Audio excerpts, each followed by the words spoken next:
ஒரு ஊரில் ஒரு மன்னர் இருந்தார். புத்தி கூர்மை உள்ள ஒரு மன்னர். பொதுவாக மன்னர்களுக்கு சந்தேகம் வந்தால் சபையில் உள்ள சான்றோர்கள்கிட்ட கேட்டு தெரிஞ்சுக்கிறது தானே வழக்கம். ஆனால் இங்கே அப்படி இல்லை. மற்றவங்களுக்கு சந்தேகம் வந்தால் மன்னர்கிட்ட வந்து கேட்டு தெரிஞ்சுக்குவாங்க. அது மாதிரி கேட்டு தெரிஞ்சுக்கிறதுக்காக ஒரு பெரியவர் ஒரு நாள் வந்தார். அவர் கையில் 3 பொம்மைகள் வச்சுருந்தார். 3 ஒரே மாதிரி பொம்மைகள், கொஞ்சம் கூட வித்தியாசம் தெரியல. ஏது இந்த பொம்மைன்னு கேட்டார் மன்னர். எனக்கு வேண்டியப்பட்ட ஒருத்தங்கிட்ட இருந்து இதை வாங்கிட்டு வந்திருக்கிறேன். நான் தான் அவன்கிட்ட இந்த பொம்மையை செஞ்சு கொடுக்க முடியா கேட்டுக்கிட்டேன். அவன் ரொம்ப புத்திசாலி, அவன் தான் இதை செஞ்சு கொடுத்தான். ஆனால் அதில் ஒரு சிக்கல் அப்படின்னார். என்ன பிரச்சனைன்னு கேட்டிருக்காரு இவர். நான் அவன்கிட்ட கேட்டது 3 விதமான பொம்மைகளாக இருக்கணும்னு கேட்டேன். அவன் என்னடான்னா 3 ஒரே மாதிரியாக செஞ்சு கொடுத்துட்டான் அப்படின்னார். அவங்ககிட்டயே கேட்கறது தானே அப்படின்ட்டுருக்காரு இவர். கேட்டேன், அவன் என்ன சொல்கிறான்னா இது 3 ஒரே மாதிரி பொம்மை கிடையாது, 3 விதம், ஒன்றுக்கு ஒன்று வித்தியாசம் இருக்குது.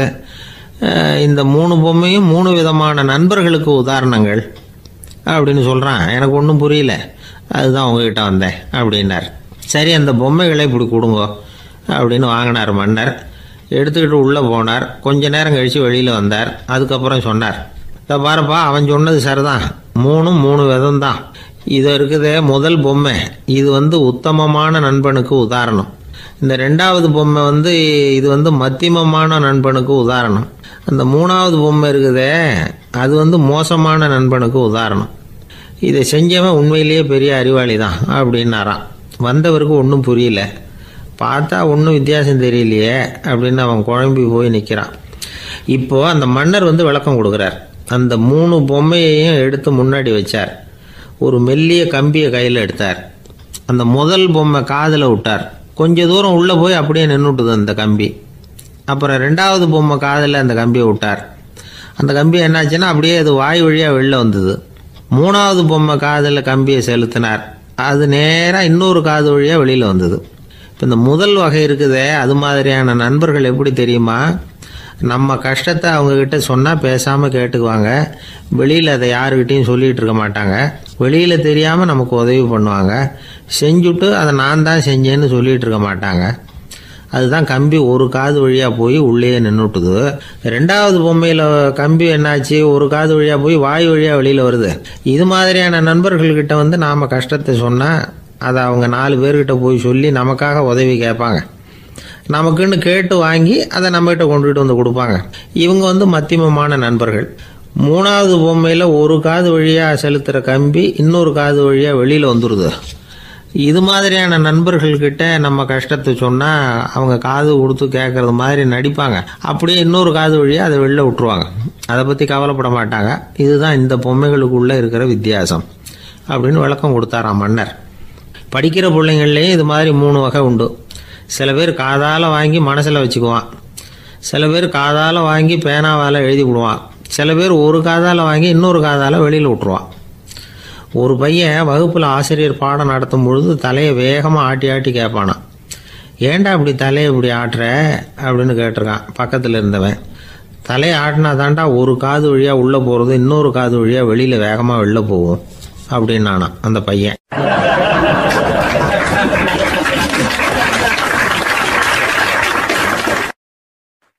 ஒரு ஊரில் ஒரு பெரிய செல்வந்தர் இருந்தார். பணத்துக்கு பஞ்சம் இல்லை.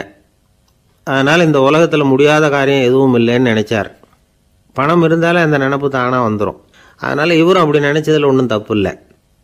அந்த ஊருக்கு குருநானக் ஒரு தடவை வந்தார். அவருக்கு இந்த செல்வந்தர் ரொம்ப பிரமாதமாக ஒரு வரவேற்பு கொடுத்தார். ஊர் எல்லையிலேயே எங்கள் வீட்டுக்கு விருந்து சாப்பிட்டுட்டு போகணும்னு கேட்டுக்கிட்டார். அவரும் சரின்னு ஒத்துக்கிட்டார். உடனே தன்னுடைய பங்களாவில் ஒரு பெரிய விருந்துக்கு ஏற்பாடு பண்ணார். குருநானக்கை அழைச்சிட்டு வீட்டுக்கு போனார். உட்கார வச்சார். ஐயா, நான் இந்த ஊர்லேயே ரொம்ப பெரிய வசதி உள்ளவன். என்னால் எல்லாம் முடியும். உங்களுக்காக நான் என்ன செய்யணும்னு சொல்லுங்கள். எதுவாக இருந்தாலும் பரவாயில்ல, எவ்வளவு செலவானாலும் பரவாயில்ல, என்னால் செய்ய முடியும். என்ன செய்யணும்னு சொல்லுங்கள், அது போதும், நான் செய்கிறேன் அப்படின்னு நான் ரொம்ப பணிவா. இதை கேட்டதும் குருநானக் சிந்திச்சார் கொஞ்ச நேரம். அதுக்கப்புறம் தன்னோட சட்டை பைக்குள்ளே கையை விட்டு ஒரு பழைய ஊசி ஒன்று எடுத்தார். அந்த செல்வந்தர்கிட்ட கொடுத்தார். இதை பாருங்க, இவ்வளவு தூரம் நீங்கள் கேட்கறதுனால சொல்கிறேன், எனக்கு நீங்கள் செய்ய வேண்டிய உதவி இதுதான்னார். ஊசியை கையில் வாங்கிக்கிட்டு இதை என்ன செய்யணும்னு சொல்லுங்க அப்படின்னார் அவர். நீங்கள் செய்ய வேண்டியது என்னென்னா, இந்த ஊசியை பத்திரமா வச்சிருக்கணும். நாம் 2 பேரும் இறந்து போனதுக்கு பின்னாடி இன்னொரு உலகத்தில் நாம் சந்திக்கக்கூடிய வாய்ப்பு இருக்குது. அப்போ இந்த ஊசியை என்கிட்ட கொண்டாந்து கொடுக்கணும். இதுதான் நீங்கள் எனக்காக செய்ய வேண்டிய உதவி அப்படின்னார் குருநானக் லேசாக சிரிச்சுக்கிட்டே. இதை கேட்ட உடனே இந்த பெரியவர் முழிக்க ஆரம்பிச்சிட்டார். அது எப்படிங்க, நான் சாகிறப்ப எப்படி இந்த ஊசியை எடுத்துக்கிட்டு இன்னொரு உலகத்துக்கு வர முடியும்னார். ஊசி மாதிரி ஒரு சின்ன பொருளை கூட இந்த உலகத்தை விட்டு நாம் போகிறப்ப எடுத்துகிட்டு போக முடியாதுங்கிறப்போ உங்களோட செல்வத்தையெல்லாம் எப்படி அங்கே எடுத்துகிட்டு வர போகிறீங்க அப்படின்னு கேட்டார் குருநானக். அதுக்கப்புறம் தான் அந்த பெரியவர் யோசிக்க ஆரம்பித்தாராம். குருநானக் சொல்கிறார், இதை பாருங்கள், நாம் செய்கிற நல்லது கெட்டது தான் கடைசி வரைக்கும் நம்ம கூட இருக்கும். அடுத்தவங்க நல்லா இருக்கணுங்கிறதுக்காக பொருளை செலவு செய்யணும். அப்படி செய்யலைன்னா எந்த பிரயோஜனமும் இல்லை அப்படின்னார்.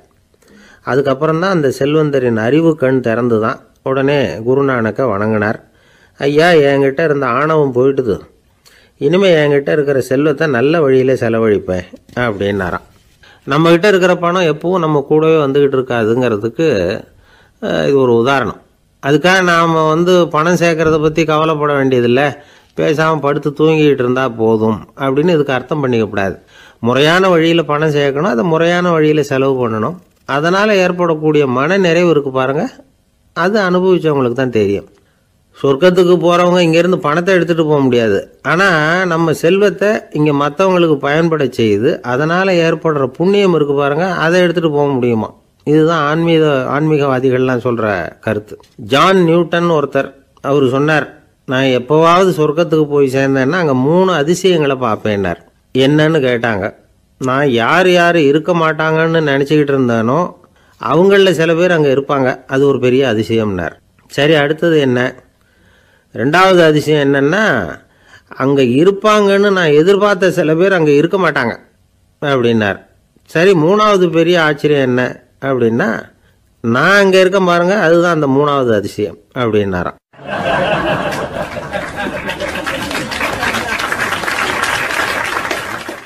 இன்பம் துன்பம் இது 2ம் சேர்ந்தது தான் வாழ்க்கை.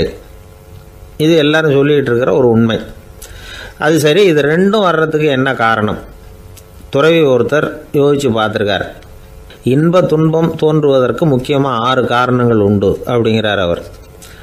அது என்னங்கிறத நாமளும் தெரிஞ்சு வச்சுக்குவோமே. இப்போ முதல் காரணம் சுயநலம். ஒரு தாயார் தன்னுடைய சுயநலம் கருதி தன்னுடைய மகன் இன்பமாக இருக்கணும்னு ஆசைப்படுறாங்க. மகனும் அப்படியே ஆசைப்படுறான். அதனால் தாயாரின் இன்ப துன்பங்களை பார்த்துட்டு மகனும் இன்ப துன்பம் அடையிறான். அந்த அம்மாவுக்கும் அதே நிலைமை தான். 2வது காரணம் உறவு. நான் துறவியான பிறகு கூட உறவுங்கிற காரணத்தினால தான் தாயாருடைய சுக துக்கங்களை கண்டு நானும் சுக துக்கம் அடைகிறேன். என் தாயாருடைய நிலைமையும் இதுதான் அப்படிங்கிறார் ஒரு துறவி. 3வது காரணம் என்னென்னா அறிமுகம். எனக்கு அறிமுகமான ஒருத்தரை ரயில் நிலையத்தில் சந்திக்கிறேன். அவர் தன்னுடைய பணப்பையை எங்கேயோ தொலைச்சி விட்டு வருத்தப்பட்டுக்கிட்டு இருக்கிறார். நானும் வருத்தப்படுறேன். அந்த சமயத்தில் யாரோ ஒருத்தர் இதுதானே அவங்க பணப்பை அப்படின்னு சொல்லி கொண்டாந்து நீட்டுறார். பணப்பையை தொலைச்சவர் சந்தோஷப்படுறார், நானும் சந்தோஷப்படுறேன். இது அந்த துறவி சொல்கிற அனுபவம். 4வது காரணம் என்னென்னா கருணை. எனக்கு முன்னே தெரியாத ஒருத்தனை யாரோ ஒருத்தன் அடித்து காயப்படுத்தி போடுறான். கருணை காரணமாக நான் அதுக்காக துக்கப்படுறேன். 5வது காரணம் எதையும் நம்புறது. ஒரு பசுமாட்டை ஒரு முரணை அடிச்சுக்கிட்டு இருக்கிறான் அப்படின்னு ஒருத்தர் நம்மகிட்ட சொல்கிறாருன்னு வைங்க, உடனே நான் துக்கப்படுறேன். இன்னொருத்தர் அந்த முரணனை போலீஸ்காரங்க பிடிச்சிட்டு போயிட்டாங்கன்னு சொல்கிறாரு, நான் உடனே சந்தோஷப்படுறேன். 3வதாக ஒருத்தர் முதல் 2 பேரும் சொன்னது பொய்யுங்கிறார். அப்போ நான் இன்ப துன்பம் 2மே இல்லாமல் நிம்மதியாக இருக்கிறேன். இது ஒரு விதம். அடுத்தது 6வது காரணம் என்னென்னா தன்மயமாகுதல். ஒரு நாவல் படிச்சுக்கிட்டு இருக்கிறோம், அதில் வர்ற பாத்திரங்களோட நாம் ஒன்றி போயிடுறோம். அதில் வர்ற பாத்திரங்கள் சிரிச்சுதுன்னா நாமளும் சிரிக்கிறோம், அது அழுதுன்னா நாமளும் அழறோம். அதெல்லாம் அந்த துறவி சொல்கிற அனுபவ உண்மைகள். இன்ப துன்பம் இது 2ம் தோன்றுவதற்கு சுயநலம், உறவு, அறிமுகம், கருணை, எதையும் நம்புறது, தன்மயமாகிறது, இது எல்லாம் தான் முக்கிய காரணம் அப்படின்னு அவர் சொல்கிறார். ஆகக்கூடி ஒட்டு மொத்தமாக யோசனை பண்ணி பார்த்தா பிற பொருள்கள் மீது பற்றுதல் காரணமாக தான் நாம் இன்ப துன்பம் அடையிறோம் அப்படிங்கிறத புரிஞ்சிக்க முடியுது. மனுஷன் இன்ப துன்பம் அடையிறதுக்கு 7வது காரணம் கூட ஒன்று உண்டு அப்படின்னு சொல்லிகிட்டே வந்தார் ஒருத்தர். அது என்ன அப்படின்னு கேட்டோம். அதுதான் சார் இந்த நீங்கள் சொல்லிட்டு வர்ற இன்று ஒரு தகவல்னார். எப்படி சொல்கிறீங்கன்னு கேட்டோம். இன்று ஒரு தகவல் கேட்க ஆரம்பிக்கிறப்போ மனசில் இன்பம், ஆரம்பித்த உடனே இது ஏற்கனவே கேட்ட சமாச்சாரமாச்சே அப்படின்னு நினைக்கிறப்போ துன்பம் அப்படின்னு அதுக்கு ஒரு விளக்கம் கொடுத்தார் அவர்.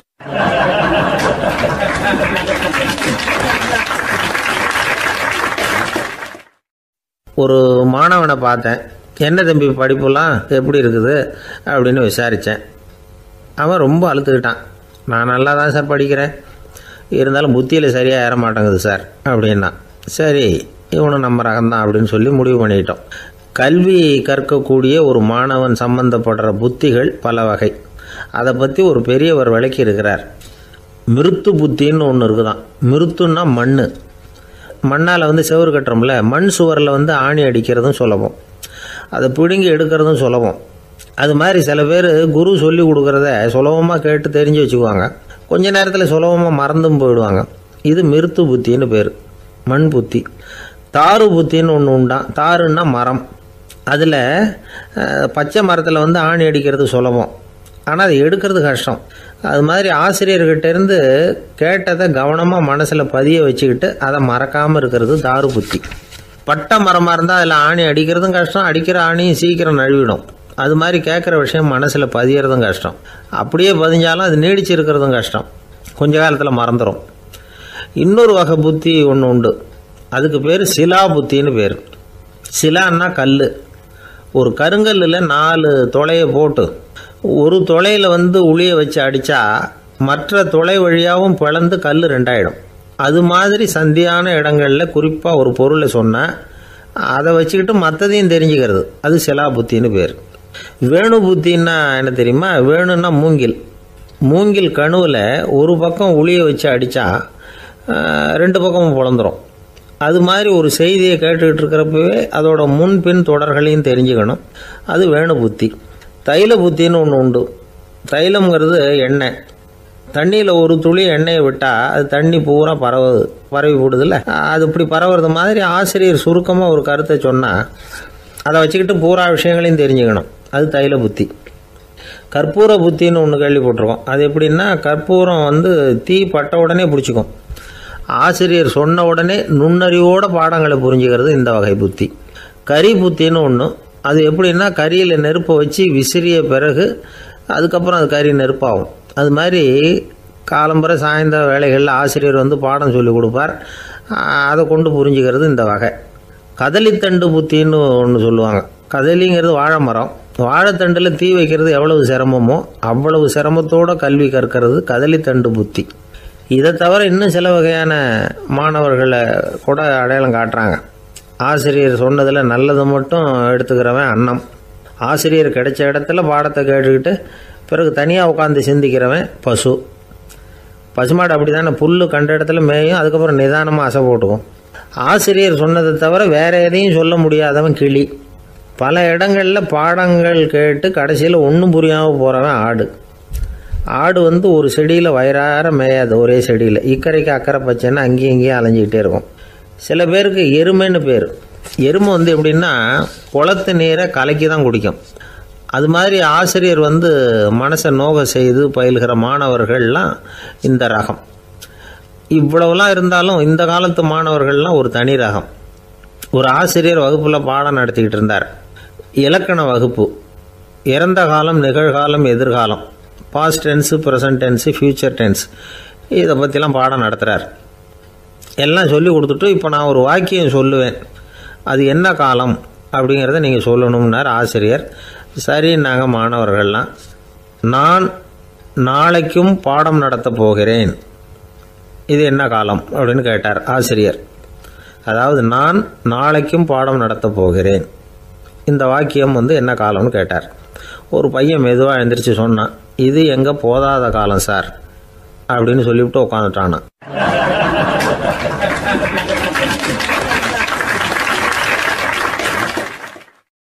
ரெண்டு பேர் சுவாரஸ்யமாக பேசிகிட்டு இருக்கிறப்போ குறுக்க புகுந்து தொந்தரவு பண்ணுறதுக்குன்னே சில பேர் இருப்பாங்க. அது ரொம்ப இடைஞ்சலாக இருக்கும். இதே மாதிரி மின்காந்தம் கூட குறுக்க புகுந்து தொந்தரவு பண்ணும். கடைசியில் அது ஒரு பெரிய இடைஞ்சலில் கொண்டாந்து விட்டுரும். சில வீடுகளில் கேபிள் கனெக்ஷன் இல்லாமல் சில தனியார் டிவி காட்சிகள் தெரியும். அதுக்கு என்ன காரணம்னா இந்த மின்காந்த குறுக்கீடு தான் காரணம். இதைத்தான் சுருக்கமாக இஎம்ஐ அப்படின்னு சொல்கிறாங்க. அதாவது எலக்ட்ரோ மேக்னெட்டிக் இன்டர்ஃபியரன்ஸ். இது ஏற்படக்கூடிய இடங்கள் எது எதுன்னு எடுத்துக்கிட்டா அது ஒரு பெரிய பட்டியலாகவே போயிடும். இந்த இஎம்ஐ தொந்தரவு வந்து கேபிள் டிவியில் மட்டும்தான் இல்லை, ராக்கெட் ஏவுதளத்தில் உள்ள ரேடார்கள், அங்கே உள்ள சில சக்தி வாய்ந்த தொலைத்தொடர்பு சாதனங்கள், விமான தளங்களில் உள்ள ரேடார்கள், கப்பல் தளங்களில் பொருத்தப்பட்டிருக்கக்கூடிய சக்தி வாய்ந்த ஆண்டனாக்கள், இப்படி நிறைய சொல்லலாம். காவல் நிலையங்களில் பயன்படுத்தப்படுகிற வயர்லெஸ் தொடர்பு சாதனங்கள் கூட ஓரளவுக்கு இந்த மின்காந்த அலைகளை வந்து வெளியிடும். நம்ம வீட்டில் உட்காந்துக்கிட்டு ரேடியோ கேட்டுக்கிட்டு இருப்போம் அல்லது டிவி பார்த்துக்கிட்டு இருப்போம். அந்த சமயத்தில் பக்கத்து தெருவில் ஒரு மோட்டார் சைக்கிள் அல்லது காரு, குறிப்பாக பெட்ரோல் இன்ஜின், அது போகிறப்போ அதில் உள்ள மின்கலத்தில் வந்து, அதாவது மேக்னட்டோ பேட்டரியிலிருந்து வெளிப்படுகிற மின்காந்த அலை இங்கே வந்து டிவியிலையும் ரேடியோவிலையும் கரகரப்பை உண்டு பண்ணும். சரி, இது வந்து பெருசாக என்ன இடைஞ்சலை உண்டு பண்ணிட போகுது அப்படின்னு நாம் அலட்சியமாக நினைக்கலாம். வயசானவங்களுக்கு மறதி நோயின்னு ஒன்று வரும்ல, அல்ஷமீர், அதாவது மூளையில் உள்ள செல்கள் வந்து செயலிழந்து போயிடுறது. அது செய்ய வேண்டிய வேலையை மறந்துடும். மனைவியே எதிரில் வந்து நின்னா கூட உன்னை எங்கேயோ பார்த்தது மாதிரி தெரியுதே அப்படின்னு சொல்லிட்டு இருப்பாங்க. அப்படி ஒரு மறதி. இந்த விசித்திரமான நோய்க்கு இதுவரைக்கும் மருந்தே இல்லைன்னு வேற சொல்கிறாங்க. இந்த மைக்ரோ ஓவன் அப்படின்னு சொல்லக்கூடிய சமையல் அடுப்புகள் கூட மின்காந்த அலைகளை வந்து வெளியிடுது. சமயத்தில் சில தொழிற்சாலைகளில் கூட பெரிய விபத்துக்களை இந்த இஎம்ஐ உண்டு பண்ணிவிடும். இதை பற்றி தீவிரமாக சிந்திக்க ஆரம்பித்ததே ஒரு விபத்துக்கு பிறகு தான். அமெரிக்காவுக்கும் வியட்நாமுக்கும் இடையில போர் நடந்தது. அந்த சமயம் அமெரிக்காவுக்கு சொந்தமான விமானம் தாங்கி கப்பல் ஒன்று வியட்நாமை தாக்கிறதுக்கு தயாராக ஏவுகணைகளோட கடலில் நிறுத்தி வைக்கப்பட்டிருந்தது. தற்செயலாக அந்த பகுதியில் கப்பல் தொலைத்தொடர்பு பகுதிக்கு அருகில் ஊடுருவிய இந்த சக்தி வாய்ந்த ரேடியோ அலைகள் ஏவுகணையில் இருந்த மின்னணு சர்க்கியூட்டை பூர்த்தி செஞ்சு வச்சுட்டுது. அவ்வளவுதான், ஏவுகணை அங்கேயே வெடித்து சிதறி போச்சு. 130 பேர் அந்த இடத்துலயே உடல் கருகி செத்து போட்டாங்க. ஏகப்பட்ட பொருள்கள் நாசம். இந்த விபத்துக்கான காரணம் என்னங்கிறத உடனடியாக யாராலையும் கண்டுபிடிக்க முடியல. ரொம்பவும் கடுமையாக முயற்சி பண்ணி கடைசியாக கண்டுபிடிச்சாங்க, இது வந்து இந்த இஎம்ஐ வேலை தான் அப்படின்னு. மின்னணு தொலைபேசிகள் இருக்கு, இதில் பேசும்பொழுது நம்ம காதை வந்து, அதாவது செவியை வந்து ஊடுருவக்கூடிய மின்காந்த அலையானது மூளைக்கு போய் அங்கே மூளை கட்டிகளை உருவாக்க ஊக்கம் கொடுக்குது அப்படின்னு வேற கண்டுபிடிச்சிருக்கிறாங்க. இந்த இஎம்ஐ ரொம்ப குறைஞ்ச மின்காந்த அழுத்தத்தில் நமக்கு எந்த பாதிப்பையும் ஏற்படுத்துறதில்லை. மின்காந்த அலைகள் அழுத்தத்தோடு இருக்கிற இடங்களில் ரொம்ப நேரம் இருந்தோம்னா நம்ம உடம்பின் வெப்பநிலை 2 டிகிரி செல்சியஸ் வரைக்கும் அதிகரிக்குதாம். அதனால் வெப்பநிலையை வந்து சீராக்கிறதுக்கு இதய துடிப்பும் வந்து அதிகரிக்குது. இப்படிலாம் கண்டுபிடிச்சிருக்கிறாங்க. இப்போல்லாம் இந்த மின்காந்த குறுக்கீடுகளை தடுக்கிறது எப்படி அப்படின்னு விஞ்ஞானிகள் யோசனை செய்ய ஆரம்பிச்சிருக்கிறாங்க. இந்த விஷயத்தில் அலட்சியமாக இருந்தோம்னா எதிர்காலத்தில் நிறைய பேருக்கு இந்த ஞாபக மறதி நோய் வந்துடும். அப்புறம் அது ரொம்ப கஷ்டமாக போயிடும். ஒரு குடும்ப தலைவர் தன் மனைவியை பார்த்து, யார் நீ, உன்னை எங்கேயோ பார்த்தது மாதிரி இருக்குதே அப்படின்னு சொல்லிக்கிட்டு இருந்தார். உடனடியாக அவரை போய் பார்த்தேன். வாங்க டாக்டர்கிட்ட போகலாம் அப்படின்னு. அவர் என்னை தனியாக அழைச்சிட்டு போய் காதோட காதாக மெதுவாக சொல்கிறார், இதை பார்ப்பா, என் கையில் பணம் இல்லாத போகலாம் அப்படி மறதி நோய் வந்துட்டது மாதிரி நடிச்சுக்கிட்டு இருப்பேன், அவ்வளவுதான், அதை நீ கண்டுக்காத அப்படின்னார்.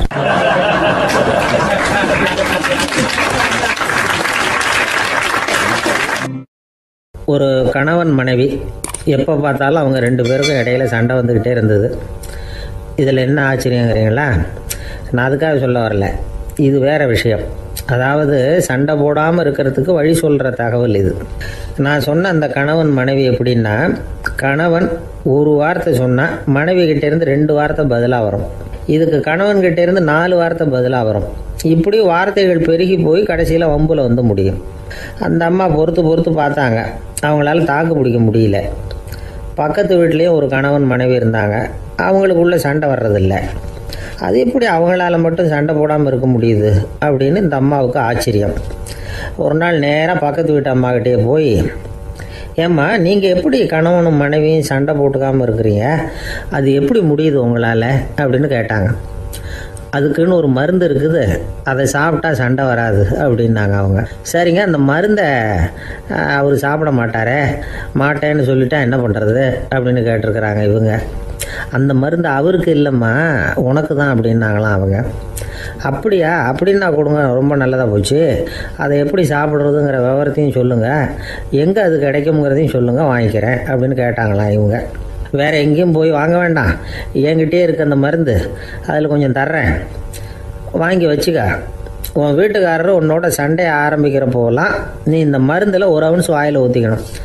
அதை உடனே குடிச்சிடக்கூடாது, ஒரு 5 நிமிஷமாவது அது வாயில் இருக்கணும், அதுக்கப்புறம் குடிச்சிடலாம் அப்படின்னு சொல்லி ஒரு பாட்டில் மருந்தை இந்த அம்மாக்கிட்ட கொடுத்து அனுப்புனாங்களாம். மருந்தை எடுத்துக்கிட்டு இந்த அம்மா வீட்டுக்கு வந்திருக்கிறாங்க. வீடு பூட்டி இருந்ததுனால கணவன் வந்து வாசல்லையே காத்துக்கிட்டு இருக்கிறான். மனைவியை கண்டதும் சண்டை போட ஆரம்பிச்சிட்டான். வீட்டை பூட்டி எங்கே போய் தொலைஞ்ச, எவ்வளோ நேரமாக ஒரு மனுஷன் வாசல்லையே காத்துட்டு கிடக்கிறது அப்படி இப்படின்னு கத்த ஆரம்பிச்சிட்டான். மனைவி இதுக்கு பதிலே சொல்லலை. அந்த அம்மா பேசாமல் வீட்டை திறந்தாங்க, சமையல் அறைக்குள்ளே போனாங்க, ஒரு அவுன்ஸ் மருந்தை வாயில் ஊற்றிக்கிட்டாங்க. அன்னைக்கு சண்டை வந்து மேற்கொண்டு வளரவே இல்லை, நின்றுட்டுது. மருந்து பரவாயில்லை. அதுக்கப்புறம் பல சந்தர்ப்பங்களில் சண்டை வரும் போல் இருக்கிற போலாம் இந்த மருந்து அதை நிறுத்தியிருக்கு. பிரமாதமான மருந்தாக இருக்குது இதை கொஞ்சம் அதிகமாகவே வாங்கி வீட்டில் வச்சுக்க வேண்டியது தான் அப்படின்னு முடிவு பண்ணிட்டு இந்த அம்மா மறுபடியும் பக்கத்து வீட்டு அம்மாக்கிட்ட போனாங்க. எவ்வளவு விலையானாலும் சரி, நான் காசு கொடுத்து வாங்கி வச்சுக்கிறேன், எந்த கடையில் இருக்குது இந்த மருந்து சொல்லுங்க அப்படின்னு கேட்டாங்க. இந்த மருந்துக்கு விலையே கிடையாதுங்க, இலவசமாகவே கிடைக்கும்னாங்களாம் அவங்க. அது எப்படி விலையில்லாமல் இதை விற்க முடியுது அப்படின்னு கேட்டாங்களாம் இவங்க. அது மருந்தாக இருந்தால் தானே விலை வைக்கிறதுக்கு, அது வெறும் தண்ணி தானே அப்படின்னாங்களாம். வெறும் தண்ணியாக சண்டையை நிறுத்துது அப்படின்ட்டு இருக்காங்க இவங்க. அது சண்டையை நிறுத்தலை, உன்னோட மௌனம் தான் சண்டையை நிறுத்துது. நீ வாயில் தண்ணியை வச்சுக்கிறதுனால எதிர்த்து பேசுறதில்ல, அதனால் உன்னுடைய கணவர் கோபம் வந்து சாந்தமாயிடுது அப்படின்னாங்களாம் அவங்க. இந்த கதையிலேருந்து சண்டையை நிறுத்துகிற மருந்து எதுன்னு தெரிஞ்சுக்கிட்டோம் இல்லையா? ஒருத்தர் என்ன பண்ணார், பாட்டிலில் வந்து தண்ணியை ஊற்றி வச்சுக்கிட்டு அவர்கிட்ட வர்றவங்களுக்கெல்லாம் இதை சிபாரிசு பண்ணலாம்னு நினச்சிக்கிட்டு உட்காந்துருந்தார். ஒரு அம்மா வந்தாங்க. இதை கேட்டுவிட்டு இதையே ஒரு மருந்து மாதிரி கொடுக்கலாம்ங்கிறது அவர் முடிவு. அதனால் பாட்டிலில் தண்ணி அடித்து வச்சுக்கிட்டு அதில் கலருக்காக என்னத்தையோ ஒரு ஜீரகம் அது மாதிரி எதையாவது கலந்து வச்சுக்கிட்டு ஒரு மருந்து மாதிரி ஒரு பாவனையில் வச்சுக்கிட்டு உட்காந்துருக்காரு. யாராவது வீட்டில் சண்டைன்னா என்கிட்ட வாங்க மருந்து தரேன்னு. ஒரு அம்மா வந்தாங்க. எனக்கு என் வீட்டுக்காரருக்கும் அடிக்கடி சண்டை வருதுங்க அப்படின்ட்டு இருக்காங்க. கவலைப்படாதம்மா, நான் ஒரு மருந்து தரேன்னு சொல்லி வீட்டுக்குள்ளே போய் ஒரு பாட்டில் எடுத்து வந்து கொடுத்தாரு. பாட்டிலில் இருக்கிறது என்னங்கிறத சொல்லிவிட்டு அது பேரில் மரியாதை வராது இல்லையா, அதனால் சொல்லலை. அந்த அம்மா வாங்கிட்டு போனாங்க. 4 நாள் கழித்து திரும்பி வந்தாங்க. என்னம்மா வீட்டில் சண்டை நின்று போச்சான்னு கேட்டிருக்காரு இவர். அங்கே நின்று போச்சுங்க, இப்போ உங்ககிட்ட ஆரம்பமாக போகுதுன்னாங்களாம். என்னம்மா அப்படின்ட்டுருக்காரு அவர் பயந்து போய். பின்ன என்னங்க, நீங்கள் என்ன மருந்து கொடுத்துருக்குறீங்க என்னங்க அப்படின்னாங்களாம் கோபமாக. அது வெறும் தண்ணி தானே அப்படின்ட்டுருக்காரு இவர். தண்ணியாக இது நல்லா பாருங்கள் அப்படின்னு அந்த பாட்டிலில் நீட்டினாங்களாம். இவர் வாங்கி பார்த்துருக்காரு. அப்புறம் தான் விஷயம் புரியுது அவருக்கு. இவர் கை தவறுதலாக அவங்க வீட்டில் இருந்த மண்ணெண்ணெய் பாட்டில் எடுத்து அவர்கிட்ட கொடுத்துருக்குறாங்க. அப்புறம் என்ன ஆகும், சண்டை வராமல்.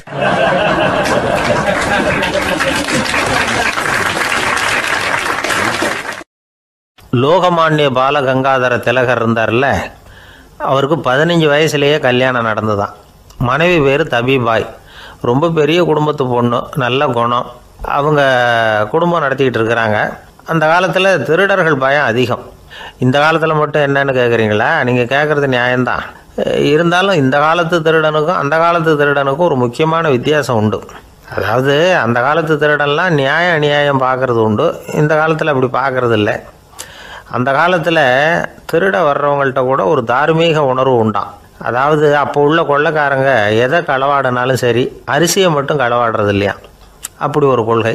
அதனால் பாருங்கள், அந்த காலத்து பெண்கள் வந்து நகை நட்டுகளை பத்திரமா வைக்கணும்னா பெட்டியில் வைக்கிறது இல்லை, அரிசி பானையில் போட்டு வச்சு விடுறது. இப்போல்லாம் பேங்க்கில் வந்து சேஃப்டி லாக்கர்னு இருக்குல்ல, அது மாதிரி அந்த காலத்தில் வந்து சேஃப்டி லாக்கருங்கிறது அரிசி பானை. இந்த வளையல், மூக்குத்தி, தோடு இப்படி எதுவாக இருந்தாலும் அதில் போட்டு பத்திரமா வச்சுருவாங்க. திருடன் வந்து அரிசி பானை பக்கம் போகிறதில்ல. ஏன்னா சாப்பிட்ற விஷயத்தில் கை வைக்கக்கூடாது, அது பாவம் அப்படின்னு அவன் நினைக்கிறான். திலகரோட மனைவி தபிபாயும் அதே மாதிரி தன்னுடைய ஆபரணங்களை ஒரு அரிசி பானைக்குள்ளே போட்டு மூடி வச்சுருந்தாங்களாம். இப்படி இருந்தப்போ ஒரு நாள் ஒரு பிச்சைக்கார பொண்ணு வீடு வீடாக பிச்சை கேட்டுக்கிட்டே வந்திருக்குது. திலகர் வீட்டுக்கும் வந்து தர்மம் போடுங்க தாயே அப்படின்னு தான் அந்த பொண்ணு. அந்த அம்மா தபிபாய் காதில் இது விழுந்திருக்கு. உடனே கை நிறைய அரிசி அள்ளிக்கிட்டு வந்து போட்டிருக்கு. பாத்திரத்தில் அரிசியை போட்டதுக்கு அப்புறம் தான் தெரியுது பளிச்சுன்னு கண்ணில் படுது. அதாவது அந்த அம்மாவோட வைர மூக்குத்தி ஒன்று அரிசியோடு சேர்ந்து அந்த பிச்சைக்கார பொண்ணு பாத்திரத்தில் போய் விழுந்துட்டுது. இந்த அம்மாவுக்கு மனசுக்குள்ளே குழப்பம், என்ன இப்படி ஆகிட்டுதே, மூக்குத்தி போயிட்டுதே, பிச்சை பாத்திரத்துலேருந்து அதை எப்படி எடுக்கிறது அப்படின்னு தயக்கம். வாயை திறந்து அதை கேட்குறதுக்கும் கூச்சம். திண்ணையில் உட்காந்துருந்த திலகர் இவ்வளவையும் பார்த்துக்கிட்டு இருக்கிறார். மனைவியின் மனசுக்குள்ளே நடக்கிற மௌன போராட்டத்தை அவர் நல்லா புரிஞ்சுக்கிட்டாராம். மனைவியை பார்த்து சொன்னாராம், தபிபாய், இது தெய்வ சம்மதம். அவளுக்கு சேர வேண்டிய மூக்குத்தி அவகிட்ட போயிட்டுது. பிச்சை பாத்திரத்தில் விழுந்த மூக்குத்தியை எடுக்க வேணாம் அப்படின்னாராம். சரின்னு சொல்லிவிட்டு மேற்கொண்டு எதுவும் சொல்லாமல் அந்த அம்மா வீட்டுக்குள்ளே போயிட்டாங்களாம். இந்த காலத்துலலாம் அது மாதிரி நடக்குமா? வெறும் அரிசியை போட்டுவிட்டு விவகாரம் பண்ணிகிட்டு இருக்க மாட்டோமா? ஒரு பெரிய மனுஷன் வீட்டுக்கு ஒரு பிச்சைக்காரன் வந்தான். ஐயா, நாங்கள் பிச்சைக்காரங்கள்லாம் சேர்ந்து ஒரு சங்கம் வச்சுருக்குறோம், அதுக்கு நிதி சேர்க்குறோம், அதுக்கு ஒரு 100 ரூபா கொடுத்தீங்கன்னா எங்களுக்கு பெரிய உதவியாக இருக்கும் அப்படின்னானா. அதெல்லாம் ஒன்றும் கொடுக்க முடியாது போ அப்படின்னாரான் அவர். அப்படின்னா ஒரு 50 ரூபாயாவது கொடுங்களேன் அப்படின்ட்டுருக்கான். அதுவும் முடியாதுன்னு சொல்லிவிட்டார். 25 ரூபா அப்படின்னு இருக்கான். எதுவும் முடியாது அப்படின்னாரான். சரிங்க, இவ்வளோ பெரிய வீட்டுக்கு வந்துட்டு வெறுங்கையோடு திரும்புறது நல்லா இருக்காது, அதனால் சும்மா ஒரு 1 ரூபா மட்டுமாவது கொடுங்க அப்படின்ட்டுருக்கான் அவன். 1 பைசா கூட என்கிட்ட கிடையாது அப்படின்னு விட்டாரான் இவர். அப்படின்னா நீங்கள் ஒரு காரியம் பண்ணுங்களேன் அப்படின்னானா அவன். என்ன செய்யணும் அப்படின்ட்டுருக்கார். எங்கள் சங்கத்தில் நீங்களும் ஒரு மெம்பராக சேர்ந்துருங்க அப்படின்னானா.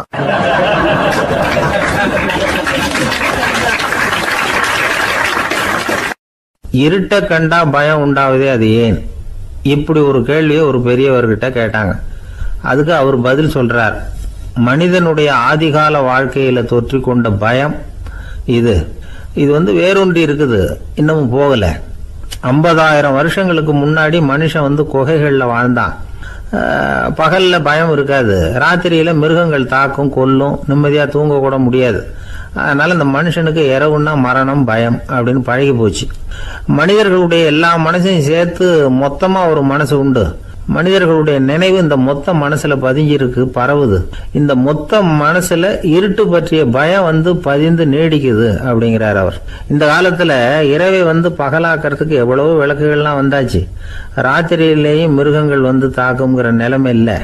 பாதுகாப்பான வீடுகள், விலங்குகளும் விலகி போயிட்டு, விலங்குகள்லாம் விலகி போயிட்டு, வீடுகளும் பாதுகாப்பா இருக்குது. சரி, இருந்தாலும் அந்த பழங்கால பயம் இருட்டு பயம் இன்னமும் மனுஷனை விட்டு போகல. இன்னொரு விஷயம் என்னன்னா, இருட்டில இருந்து வெளிச்சத்துக்கு வராத மனிதர்கள் இன்னைக்கு அதிகம். ஒரு ஆளு ஆத்துக்கு மீன் பிடிக்கிறதுக்காக போனான், இன்னும் விடியல, அதுக்குள்ள வலையை எடுத்துட்டு கிளம்பி போயிட்டான். வெளிச்சம் வர்றதுக்கு முன்னாடியே போய் சேர்ந்துட்டான்.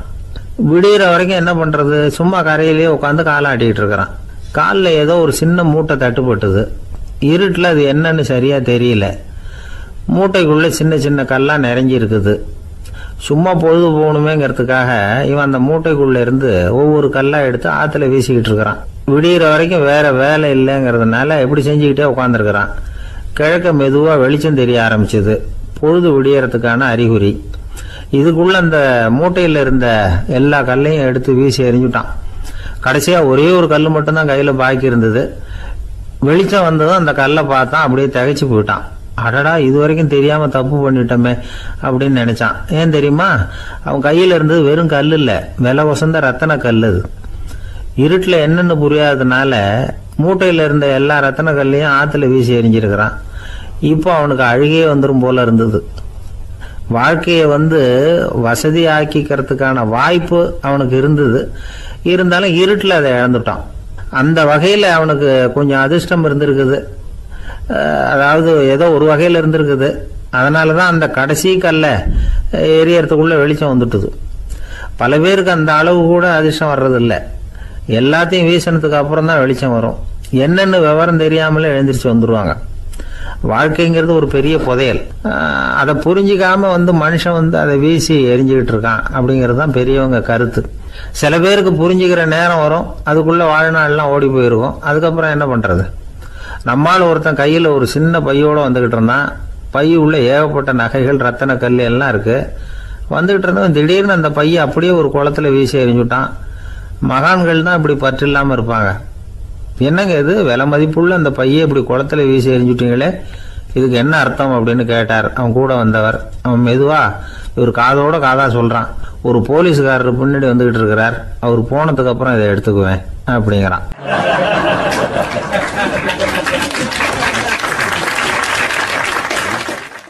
ஒரு அழகான கடற்கரை, சுற்றுலா பயணிகள் நிறைய பேர் அங்கே போகிறது வழக்கம்.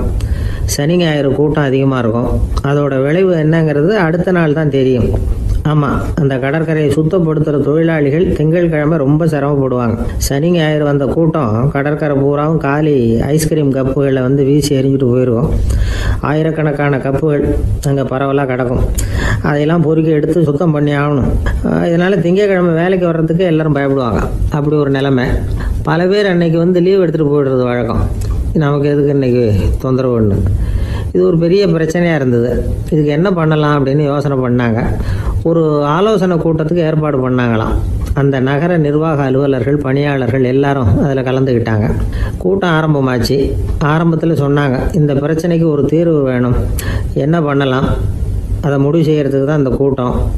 இதில் நீங்கள் செய்ய வேண்டியது என்னென்னா, உங்களுக்கு தோன்றுகிற யோசனை எதுவாக இருந்தாலும் சொல்லுங்கள். கொஞ்சம் கூட தயக்கம் வேண்டாம். நாம் சொல்கிற யோசனை ஈடுபடுமா படாதா அப்படின்லாம் யோசிக்க வேணாம். எல்லாருடைய யோசனைகளையும் அப்படியே பதிவு செய்துக்கிறோம். கடைசியாக அதிலேருந்து ஒரு சிறந்த யோசனையை தேர்வு பண்ணி அதை பயன்படுத்தலாம். இந்த சந்தர்ப்பத்தில் இன்னொரு முக்கியமான வேண்டுகோள், எவ்வளவு சாதாரணமான யோசனையாக இருந்தாலும் சரி, அது சொல்லும் பொழுது அடுத்தவங்க ஏளனம் செய்யக்கூடாது. இது ஒரு பெரிய யோசனையா அப்படின்னு சொல்லி எதையும் அலட்சியப்படுத்தக்கூடாது. இதுதான் அந்த கூட்டத்தின் ஆரம்பத்தில் செய்யப்பட்ட அறிவிப்பு. உடனே அந்த கூட்டத்தில் இருந்தவங்க ஆளுக்கு ஒரு யோசனை சொல்ல ஆரம்பித்தாங்க. ஒருத்தர் எழுந்திருச்சார், இங்கே வர்ற சுற்றுலா பயணிகள்கிட்ட ஆளுக்கு $10 ஒரு டெபாசிட் மாதிரி வைப்பு பணமாக வாங்கிக்கணும். காலி ஐஸ்கிரீம் கப்பை திருப்பி கொடுத்தா அந்த பணத்தை திருப்பி கொடுத்துடலாம். இப்படி ஒரு ஏற்பாடு பண்ணிக்கிட்டா கப்புகளை தேடி பொறுக்கிக்கிட்டு இருக்க வேண்டியதில்லை, எல்லாம் ஒரே இடத்துக்கு சேர்ந்துடும். அப்படியே நாம் தூக்கிட்டு போய் ஒரு இடத்துல கொட்டி விடலாம் அப்படின்னாரு. இன்னொருத்தர் எழுந்திரிச்சார், கப்பை கீழே போட்டால் $50 அபராதம் அப்படின்னு அங்கங்கே போர்டு எழுதி வச்சுடலாம். கப்புகளை போடுறதுக்கு அங்கங்கே பெரிய கூடைகளை வச்சுடலாம். நாம் சாவகாசமாக அந்த கூடைகளை சேகரம் பண்ணிக்கலாம் அப்படின்னாராம். இன்னொருத்தர் எழுந்திரிச்சு கொஞ்சம் கோபமாக பேசினார். கப்புகளை அவங்க வாயிலேயே திணிச்சு விடணும், அதுகளை முன்னு சாப்பிட்டு பார்த்தா தான் தெரியும் அது எவ்வளவு கஷ்டங்கிறது அப்படின்னு ரொம்ப கடுமையாக பேசியிருக்காரு. இது வேடிக்கையாக தெரிஞ்சாலும் இந்த யோசனையும் பதிவு செஞ்சுக்கிட்டாங்களாம். இப்படி பல யோசனைகள். கடைசியாக எல்லாத்தையும் படித்து பார்த்துட்டு பரிசீலனை பண்ணாங்க. அப்புறம் தான் யோசனை வந்தது. ஒரு வேடிக்கையாக சொன்னது, கப்புகளை அவங்கவுங்க வாயிலே திணிச்சு சாப்பிட சொல்லணும், அதுதான் தண்டனைன்னார்ல. ஏன் அப்படி சாப்பிட்றது மாதிரியே கப்புகளை தயார் பண்ண என்ன அப்படின்னு சிந்திக்க ஆரம்பித்தாங்களாம். ஆகா, அதுதான் சரின்னு ஒரு முடிவுக்கு வந்தாங்க. அதுலேருந்து உருவானது தான் இந்த வேஃபர் கப்ஸ். ஐஸ்கிரீமை சாப்பிட்டு முடிச்சதும் கப்பையும் சாப்பிட்டுடலாம். கோன் ஐஸ்கிரீம் சாப்பிட்றோம்ல, அதுதான். அமெரிக்காவில் மியாமி கடற்கரையில் ரொம்ப காலமாக இருந்துக்கிட்டு வந்த குப்பை பிரச்சனைக்கு இப்படி தான் ஒரு தீர்வு வந்துதான். இதுலேருந்து நாம் புரிஞ்சிக்க வேண்டியது என்னென்னா, நாம் அன்றாட எத்தனையோ பிரச்சனைகளை சந்திக்கிறோம், அதுக்கெல்லாம் தீர்வு உண்டு. அது எங்கே ஒளிஞ்சிருக்குன்னு கண்டுபிடிக்கணும். அந்த யோசனையையும் நல்லா தீவிரமாக யோசிக்கணும். யார் என்ன யோசனை சொன்னாலும் அதை அலட்சியப்படுத்தக்கூடாது. அக்கறையோடு கவனிக்கணும், அதை யோசித்து பார்க்கணும். ஒரு அம்மா தன்னோட வீட்டுக்காரரை ஒரு மனநல மருத்துவர்கிட்ட அழைச்சிட்டு வந்தாங்களாம். டாக்டர், இவருக்கு கோன் ஐஸ்கிரீம் பிடிக்கல, பேப்பர் கப்பில் இருக்கிற ஐஸ்கிரீம் தான் வேணும்னு அடம் பிடிக்கிறார் அப்படின்னாங்களாம். அது ஒன்றும் தப்பு இல்லையேன்னாராம் டாக்டர். இதுக்கு அந்த அம்மா சொன்னாங்களாம், இவர் கப்பு ஐஸ்கிரீம் வாங்குறதுல தப்பு இல்லை டாக்டர், பிரச்சனை அது இல்லை. அப்புறம் வேற என்னன்னு கேட்டிருக்காரு. வாங்கினதும் ஐஸ்கிரீமை கீழே கொட்டிவிட்டு அந்த பேப்பர் கப்பை மட்டும் விரும்பி சாப்பிட்றார், அதனால தான் உங்ககிட்ட அழைச்சிட்டு வந்தேன் அப்படின்னாங்களாம்.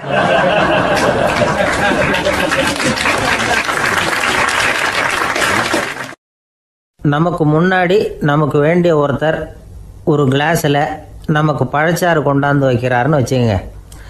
உடனே நாம் என்ன பண்ணுவோம், எடுத்து கிடுகிடுன்னு சாப்பிட்ருவோம், அடுத்தவங்க யாரும் வர்றதுக்குள்ள. அதை விட்டுட்டு அதை கொண்டாந்து வச்சவர்கிட்டயே அதோட விலை என்ன அப்படி இப்படின்னு நான் கேட்டுக்கிட்டு இருப்போம். நாம் கேட்க மாட்டோம். ஆனால் காந்திஜி அப்படி கேட்டாராம். எப்போ தெரியுமா? 1935. அந்த வருஷம் மே மாதத்தில் ஒரு நாள் காந்திஜி டெல்லியில் இருக்கிறார். அப்போ அவருக்கு 2 டம்ளர் மாம்பழச்சாறு கொண்டாந்து கொடுக்குறாங்க. அதை வாங்குறார். இதோட விலை என்ன அப்படின்னு கேட்டார் காந்திஜி. யாருக்கிட்ட கேட்டார்னா மனுபென் காந்திகிட்ட கேட்குறார். அவங்க தான் கொண்டாந்து கொடுக்குறாங்க. காந்திஜிக்கு உதவி செய்கிறதுக்காக அவர் கூடவே இருந்தவங்க அவங்ககிட்ட தான் கேட்குறாரு. காந்திஜி சும்மா வேடிக்கைக்காக இப்படி கேட்குறாருன்னு நினச்சிட்டாங்க அந்த அம்மா. அதுவும் இல்லாமல் அதோட விலையை கேட்டால் காந்திஜி நிச்சயமாக அதை சாப்பிட மாட்டார் அப்படிங்கிற பயம் வேறு. அதனால் அந்த அம்மா பதில் எதுவும் சொல்லாமல் கம்முன்னு இருந்துட்டாங்க. கொஞ்ச நேரம் ஆச்சு. அந்த பழச்சாறு வச்ச இடத்துல அப்படியே இருக்குது. வச்ச இடத்துல வச்சபடியே இருக்குது. காந்திஜி அதை சாப்பிடவே இல்லை. மனுபென் காந்தி பார்த்தாங்க. மெதுவாக காந்திஜிக்கிட்ட போய் அதை சாப்பிடுங்களேன் அப்படின்னாங்க. பழச்சாறு விலை என்னன்னு கேட்டேன். அதுக்கு பதில் இல்லை. அது முதல் தப்பு. பதிலை எதிர்பார்த்திருந்தும் அதை பற்றி விசாரிக்கலை. அது 2வது தப்பு. இப்படி 2 தப்புகளை பண்ணிவிட்டு என்கிட்ட வந்து இதை சாப்பிடுங்கன்னு சொன்னால் அது எப்படி அப்படின்னு கேட்டாராம் காந்திஜி. மனுபென் காந்தி என்ன சொல்கிறதுன்னு தெரியாமல் திகைச்சு போய் நின்றுக்கிட்டு இருந்தாங்க. காந்திஜி தொடர்ந்து சொன்னாராம், இப்போ என் முன்னாடி வச்சிருக்கிற இந்த பழச்சாறு விலை சுமாராக ஒரு ₹1/2 இருக்கும். அது அந்த காலத்து மதிப்பு. இந்த பழச்சாறு இல்லாமல் கூட என்னால் இருக்க முடியும். ஆனால் அவசியமான பொருள்களை வாங்கிறதுக்கு கூட சக்தி இல்லாத மக்கள் இந்த நாட்டில் நிறைய பேர் இருக்கிறாங்க. அப்படி இருக்கிறப்போ எனக்கு என்னத்துக்கு இந்த விலை உயர்ந்த பானம்? இதை இப்போ நான் சாப்பிட்டா என் உடம்பு வேணும்னா ஆரோக்கியமாகலாம், ஆனால் என் மனசு அமைதி அடையாது. எனக்கு என்னுடைய உடல் ஆரோக்கியத்தை விட மன ஆரோக்கியம்தான் முக்கியம். அதனால் இதை நான் சாப்பிட மாட்டேன், எடுத்துகிட்டு போயிடு அப்படின்னாராம். அந்த சமயத்தில் ஒரு அகதி பொண்ணு 2 குழந்தைகளோட காந்திஜியை பார்க்குறதுக்காக வந்தது. வணக்கம் சொல்லிச்சு. காந்திஜி உடனே தனக்கு முன்னாடி இருந்த பழச்சாற்றை எடுத்து அந்த பொண்ணுக்கிட்டையும் குழந்தைகள்கிட்டையும் கொடுத்து சாப்பிட சொன்னார். அவங்க அதை வாங்கி ரொம்ப சந்தோஷத்தோடு சாப்பிட்டாங்களாம். அதை பார்த்த காந்திஜி முகத்தில் ஒரு புன்னகை, ஒரு பரவசம், ஒரு திருப்தி. அவர் மனசு நிறைஞ்சி இருந்தது. அப்போ அவர் சொன்னாராம், ஆண்டவன் எனக்கு எப்பவும் சரியான சமயத்தில் கை கொடுப்பாருங்கிறது அதுக்கு இதுதான் அத்தாட்சி. நான் ஒரு இக்கட்டான சூழ்நிலையில் இருக்கிறப்ப கூட கடவுளின் கருணையால் அந்த சூழ்நிலை என்னை பாதிக்கலை. என் கூட இவ்வளோ நாள் பழகியும் கூட இங்கே இருக்கிறவங்க எனக்கு அதிக விலை உள்ள பழரசத்தை கொடுத்தாங்க. ஆனால் சரியான நேரத்தில் அதை சாப்பிட வேண்டியவங்களை என்கிட்ட அனுப்பி வச்சு என்னை சந்தோஷப்படுத்தினார் கடவுள். அவருக்கு நன்றி அப்படின்னாராம் மகாத்மா காந்தி.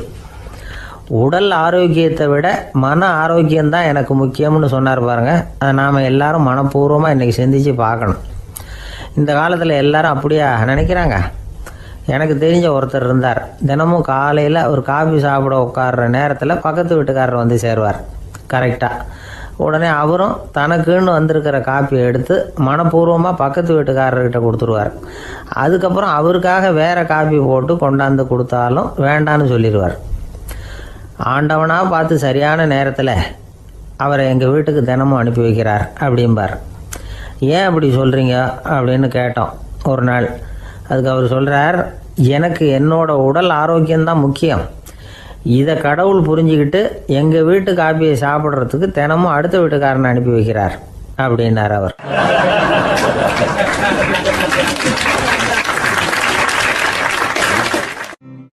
காஞ்சிபுரத்தில் பல்லவ ராஜா ஒரு கோவில் கட்டினார், கைலாசநாதர் கோவில். அதுக்கு கும்பாபிஷேகம் பண்ணுறதுக்கு ஒரு நாள் குறிப்பிட்டு அதுக்கு வேண்டிய ஏற்பாடுகள்லாம் பண்ணினார். முதல் காரியமாக கடவுளை வேண்டிக்கிட்டார், நீங்கள் இந்த கும்பாபிஷேகத்துக்கு நேரில் வந்து கலந்துக்கணும்னார். கடவுள் அந்த ராஜா கனவுல வந்தார். நீ கும்பாபிஷேகம் வச்சிருக்கிற அதே நாளில் அதே நேரத்தில் எனக்கு இன்னொரு ஊரில் ஒரு கும்பாபிஷேகம் இருக்குது, அதுக்கு போக வேண்டியிருக்கு. அதாவது திருநின்ற ஊரில் என்னுடைய பக்தர் ஒருத்தர், அவரும் ஒரு கோயில் கட்டி கும்பாபிஷேகம் செய்கிறார். நான் அதுக்கு போக வேண்டியிருக்கு, அதனால் உன்னுடைய தேதியை நீ மாற்றி வச்சுக்கோ அப்படின்னார். கடவுள் தான் எங்கேயும் இருக்கிறவராச்சே, அவர் நினச்சா 2 இடத்துலையும் இருந்து கோயில் கும்பாபிஷேகத்தை நடத்த முடியாதா? ஏன் அப்படி செய்யலை? அது ஒரு முக்கியமான காரணத்துக்காகத்தான். திருநின்ற ஊரில் இருந்த பூசலாருங்கிற அந்த அடியாரின் பெருமையை இந்த உலகத்துக்கு எடுத்து காட்டணுங்கிறதுக்காகத்தான் கடவுள் அந்த ராஜா கிட்ட அப்படி சொன்னார். சரி, அந்த அடியார் அப்படி என்னதான் பெருசாக கோயில் கட்டி விட்டார்? ராஜா கட்டின கோயிலை விட பெருசா? அவர் கட்டினது கருங்கல்லாலேயோ மண்ணாலேயோ மரத்தாலேயோ இல்லை. அவர் கட்டின கோயில் வேறு மாதிரி. அது மனசால் கட்டின கோயில், மனசுக்குள்ளே இருக்கிற கோவில், மனக்கோவில். அந்த அடியார் தன்னோட மனசுக்குள்ளே மாதக்கணக்காக ஒவ்வொரு கல்லாக சேர்த்து கட்டின கோவில். இந்த விஷயம் ராஜாவுக்கு தெரியாது. அவர் என்ன நினச்சிட்டாரு, அது நாம் கட்டின கற்கோயிலை விட ரொம்ப பெருசாக இருக்கும் போல இருக்கு அப்படின்னு நினச்சிட்டார். சரி, அப்பேற்பட்ட அந்த கோயிலை தரிசனம் பண்ணிவிட்டு வருவோம் அப்படின்னு நினச்சி ராஜா திருநின்ற ஊருக்கு போகிறார். அங்கே போய் பார்த்தா கோயிலையும் காணும், ஒன்றையும் காணும். கடைசியில் பூசலார் கட்டின மனக்கோவில் தான் அதுங்கிறத அவர் புரிஞ்சுக்கிறார். உடனே அந்த அடியாரின் காலில் விழுந்து வணங்குறார். அவரோ, இது மனசால முயன்ற கோவில், இதுக்கு இத்தனை பெருமையா அப்படின்னு ஆச்சரியப்படுறார். இதில் ஆச்சரியப்படுறதுக்கு ஒன்றும் இல்லை. ஆண்டவன் விரும்புறது அகபக்தியை தவிர புற தோற்றங்களே அல்ல. இதை நாம் புரிஞ்சுக்கிட்டோம்னா நமக்குள்ள எந்த வேறுபாடுகளும் வர்றதுக்கு வழியே இல்லை. இன்னொரு ராஜா இருந்தார். அவர் ஆண்டவனுக்கு படைக்கிறதுக்காக ஒரு தார் நல்ல செவ்வாழைப்பழமாக எடுத்துக்கிட்டு போகணும்னு நினச்சார். அதனால் முத நாளே அதை வாங்கிட்டு வர சொன்னார் வேலைக்காரங்கிட்ட. வேலைக்காரன் போனால் கடைத்தெருவில் ஒரு தார் பழம் வாங்கினா. வர்ற வழியில் அவன் குடிசை. அப்படியே எட்டி பார்த்துட்டு போவோமேன்னு நினச்சான். போனான். அங்கே இவனோட குழந்தை பாவம் பசியால் கத்திக்கிட்டு இருக்கு. இவன் பார்த்தான், இவ்வளவு பெரிய தாரில் ஒரு 2 பழம் எடுத்தால் தெரியவா போகுது அப்படின்னு நினச்சி ஒரு 2 பழத்தை பிச்சு அந்த குழந்தைகிட்ட கொடுத்தான். அது அதை வாங்கி வயிறார சாப்பிட்டுது. பசி அடங்குச்சு, விளையாட போயிட்டுது. இவன் அதுக்கப்புறம் வாழைப்பழத்தை எடுத்துக்கிட்டு அரண்மனைக்கு வந்தான். 2 பழம் பிச்சிருக்கிறது ராஜாவுக்கு தெரிஞ்சு போச்சு. இவன் உண்மையை சொல்லிவிட்டான். உடனே ராஜா, கடவுளுக்கு படைக்க வேண்டிய பொருளை குழந்தை எச்சில் பண்ண விட்டுருக்கியே அப்படின்னு சொல்லி அவனை கட்டி வச்சு சாட்டையால் அடித்தார். பாவம். மறுநாள் பழத்தை கோயிலுக்கு எடுத்துகிட்டு போனார். கடவுள் முன்னாடி வச்சார். கடவுள் கண்ணை திறந்து பார்த்தார். பழம்லாம் அழுகி இருக்குது. என்ன இது அழுகி போன பழம் அப்படின்னார். ராஜா முழிச்சார். நல்லா தானே இருந்தது அப்படின்னு நினச்சார். அப்போ கடவுள் அந்த ராஜா கிட்ட சொன்னாராம், இதை பார்ப்பா, இந்த தாரில் 2 பழம் தான் நல்ல பழம். அந்த 2 பழங்களையும் நேற்றுக்கே நான் சாப்பிட்டுட்டேன் அப்படின்னாராம். அப்போ தான் ராஜாவுக்கு புரிஞ்சுது, ஏழை குழந்தையின் பசியை தீர்க்கறதுக்காக உதவுன அந்த 2 பழம்தான் இறைவன் சாப்பிட்ட பழம்னு. இறைவன் இருக்கிற இடம் எது? இதுதான். இந்த உலகத்தில் மனுஷன் எவ்வளவோ தவறுகள் செய்கிறான். அதுக்கெல்லாம் என்ன காரணம்? அதை பற்றின ஆராய்ச்சி தான் இன்னைக்கு. இதுக்கு ஆராய்ச்சி என்னத்துக்கு? அது தெரிஞ்ச விஷயம் தானே அப்படின்னு நீங்கள் நினைக்கலாம். ஆனால் அப்படி அலட்சியமாக இந்த விஷயத்தை விட்டுறக்கூடாது.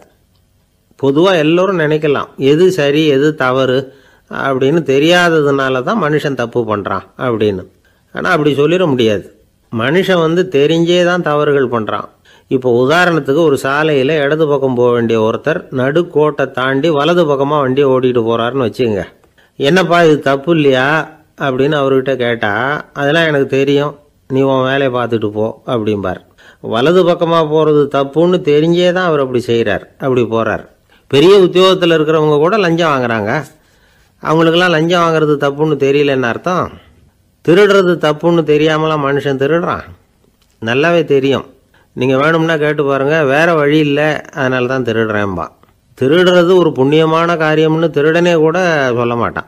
திருடுறது தவறுங்கிறது திருடனுக்கு தெரியும் அப்படிங்கிறத விளக்கிறதுக்காக ஒரு பெரியவர் ஒரு கதை சொன்னார். அதாவது 2 திருடர்கள் 2 பேரும் சேர்ந்து ஒரு வீட்டுக்கு போய் ஒரு 10,000 ரூபாயை திருடிட்டு வந்துடுறாங்க. ஒரு காட்டு வழியாக வந்துக்கிட்டு இருக்கிறாங்க. இன்னும் விடியல. 2 பேருக்கும் தூக்கம் கண்ணை சுற்றுது. சரி, இப்படியே ஒரு மரத்தடியில் படுத்து தூங்குவோம், காலையில் விடிஞ்சதும் இந்த பணத்தை 2 பேரும் பங்கு போட்டுக்குவோம் அப்படின்னு முடிவு பண்ணுறாங்க. அதே மாதிரி படுத்து தூங்குறாங்க. நடு ராத்திரியில் ஒரு திருடன் முழிச்சிக்கிறான். விடிகிற வரைக்கும் காத்துக்கிட்டு இருந்தால் 5,000 ரூபா தான் கிடைக்கும், இப்போவே கம்பி நீட்டினா 10,000 ரூபா கிடைக்கும் அப்படின்னு யோசித்து பார்த்துட்டு ஒரு முடிவுக்கு வந்தான். மெதுவாக அந்த 10,000த்தையும் சுருட்டிக்கிட்டு அடுத்தவனுக்கு தெரியாமல் ஓடி போயிட்டான். விடியுது. அடுத்தவன் எழுந்திரிச்சு பார்க்குறான். பணத்தையும் காணலை, பாகஸ்தனையும் காணலை. இந்த திருடன் அந்த திருடனை திட்டுறான்.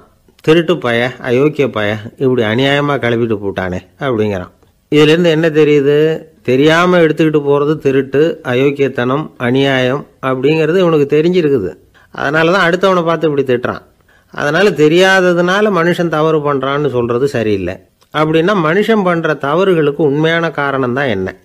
இதே சந்தேகம் அர்ஜுனனுக்கும் வந்துதான். அதனால தான் அவன் பகவானை பார்த்து கேட்குறான், மனுஷன் தன் விருப்பத்துக்கு விரோதமாக ஏதோ ஒரு சக்தியினால பலாத்காரமாக இழுக்கப்பட்டது மாதிரி பாவம் பண்ணுறானே, அந்த சக்தி என்ன அப்படின்னு கேட்குறான். இதுக்கு பகவான் பதில் சொல்கிறார், காமமும் குரோதமும் தான் அந்த சக்திகள், அதாவது ஆசையும் சினமும். இது ரெண்டும் உன்னுடைய எதிரிகள் அப்படிங்கிறத புரிஞ்சுக்கோ அப்படிங்கிறார். இன்னமும் நுணுக்கமாக பார்த்தா காமத்தினுடைய மறு உருவங்கள் தான் குரோதமும் லோபமும். ஆசை நிறைவேறலைன்னா குரோதம், அதாவது கோபம். ஆசை நிறைவேறிட்டதுன்னா லோபம், அதாவது பேராசை. பாவத்தை கண்ட்ரோல் பண்ணணும்னா அதுக்கு மெயின் சுவிட்ச் எது அப்படிங்கிறது இப்போ தான் தெரியுது. அதுக்கு மனுஷன் தெரிஞ்சே தான் தவறு பண்ணுறான் அப்படின்னு பேசிக்கிட்டோமே. அதுக்கு ஒரு உதாரணம், ஒரு ஆள் ஹோட்டலில் சாப்பிட போனான், சாப்பிட்டு முடித்தான், எழுந்திரிச்சு முதலாளிகிட்ட பில்லை கொடுத்தான், காசை கொடுக்கல. முதலாளி பணம் கொடுன்னு கேட்டார். இவன் என்கிட்ட பணம் இல்லைன்னா. முதலாளி கொஞ்சம் கூட அலட்டிக்கல, உள்ளே இருந்து ஒரு ஆளை கூப்பிட்டார். இவனை கூப்பிட்டுட்டு போய் இட்லி மாவாட்ட சொல்லுன்னார். இவனும் கவலைப்படாமல் உள்ளே போயிட்டான். அப்போது அழைச்சிட்டு போகிற ஆள் கேட்குறான், ஏன் சார் சாப்பிட்றதுக்கு முன்னாடி காசு இல்லைங்கிறது உங்களுக்கு தெரியாதா அப்படின்னு கேட்குறான். தெரியும், காசு இல்லைங்கிறதும் தெரியும், காசு இல்லாமல் சாப்பிட்டா மாவாட்டணுங்கிறதும் தெரியும் அப்படின்னா அந்த ஆள். அப்படின்னா நீங்கள் உங்கள் வீட்லேயே சாப்பிட்ருக்கலாமே அப்படின்னு கேட்குறான் அவன். அதுக்கு இவர் சொல்கிறாரு, அது எப்படி, அங்கே சாப்பிட்டாலும் நான் இதே வேலையை தானே செய்ய வேண்டியிருக்கும் அப்படின்னாராம்.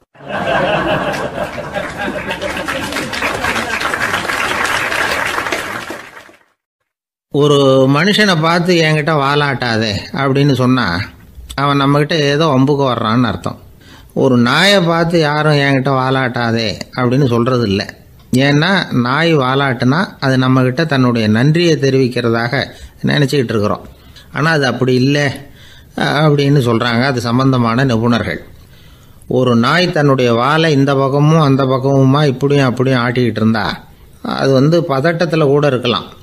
நாய் நட்பாக இருந்தாலும் வாலாட்டும், ஆத்திரத்தில் இருந்தாலும் வாலாட்டும், கோபத்தில் இருந்தாலும் வாலாட்டும், குழப்பத்தில் இருந்தாலும் வாலாட்டும், மகிழ்ச்சியாக இருந்தால் கூட அது வாலாட்டும். அதை நாம் தப்பாக புரிஞ்சுக்கிட்டு அதுக்கிட்ட போய் மாட்டிக்கக்கூடாது. நாயை பற்றி எனக்கு நல்லா தெரியும் அப்படின்னு சொல்கிறவங்க கூட அதுக்கிட்ட கடி வாங்கிட்டு நிற்கிறது உண்டு. நிபுணர்கள் என்ன சொல்கிறாங்க தெரியுமா, எப்போவுமே நாய்கள் திடீர்னு கடிச்சு விடுறதில்ல, கடிக்கிறதுக்கு முன்னாடி சில அறிகுறிகளை காட்டும். அதை சரியாக புரிஞ்சுக்கிட்டோம்னா தப்பிச்சிக்கலாம். ஒரு வீட்டுக்கு போகிறீங்க, அங்கே புதுசாக ஒரு நாயை பார்க்குறீங்க, உடனே அதுக்கிட்ட போய் குனிஞ்சு சிரிச்சுக்கிட்டே அது தலையில் தட்டுறீங்க. இது ரொம்ப தப்பான். ஒரு நாய் இன்னொரு நாயை நேருக்கு நேர் பார்த்து பல்ல காட்டுனா அது தன்னுடைய தன்முனைப்பை காட்டுதுன்னு அர்த்தமா. உன்னை விட நான் பெரியவன் அப்படின்னு சொல்லுதுன்னு அர்த்தம். அதனால் நீங்கள் அது மாதிரி கிட்ட போய் சிரிக்கிறோம் அப்படின்னு நினச்சிக்கிட்டு பல்ல காட்டினா உங்களையும் எதிரியாக நினச்சிரும். இன்னொரு விஷயம் என்னென்னா, தலையில் தட்டுனா நாய்க்கு பிடிக்காது. அது தன்னை அடக்கிறதாகவும் அச்சுறுத்துறதாகவும் நினச்சிக்கிட்டு இருக்கும். சரி, அப்படின்னா புதுசாக ஒரு இடத்துல அல்லது வீட்டில் நாய்க்குட்டியை பார்த்தா என்ன பண்ணுறது? நீங்கள் சும்மா இருங்க, அதுவாக கிட்ட வரட்டும், அதுக்கப்புறம் அதுக்கிட்ட கனிவாக பேசுங்க. கன்னம், மார்பு, தோல் இங்கெல்லாம் தட்டலாம், தப்பு இல்லையா? தலையில் தான் தட்டப்படாதான். ஒரு நாய் உங்களை நோக்கி ஓடி வருது, நீங்களும் ஓடுனா அது துரத்த ஆரம்பிச்சிடும். அசையாமல் சில மாதிரி நின்றுடுங்க, அது கிட்ட வராது. அதுக்கு ஆர்வம் இல்லாமல் போயிடும். ஒரு தெருவில் சின்ன பிள்ளைங்க நிறைய பேர் விளையாடிக்கிட்டு இருக்கிறாங்க. அப்போ சில நாய்கள் அங்கே ஓடி வருது. எல்லாரும் ஓடினாங்க. அப்படி ஓடுறப்போ ஒரு பையன் கால் தடிக்க கீழே விழுந்துட்டான். என்னாச்சு தெரியுமா? துரத்திட்டு வந்த நாய்கள்லாம் கீழே விழுந்தவனை ஒன்றும் செய்யலை, அவன்கிட்டே போகல. ஓடிக்கிட்டு இருந்தாங்கல்ல பசங்க, அவங்கள துரத்திக்கிட்டு அவங்க பின்னாடி ஓடிச்சான். அதுதான் நாய்களுடைய சுபாவம். ஒரு நாய் நம்மளை நேருக்கு நேர் முறைச்சி பார்க்குதுன்னு வச்சுங்க, நாமளும் அதை முறைச்சி பார்க்கக்கூடாது. நாம் வேறு பக்கம் எங்கேயாவது பார்க்க ஆரம்பிச்சிடணும். ஒரு நாய் கோபமாக இருந்ததுன்னா அதோட வால் உறுதியாக நேராக நிற்கும். ஒரு நாய் பணிந்து போனால் அல்லது பயந்து போனால் அது தன்னோட வாலை காலுக்கு நடுவில் வச்சுக்கும்.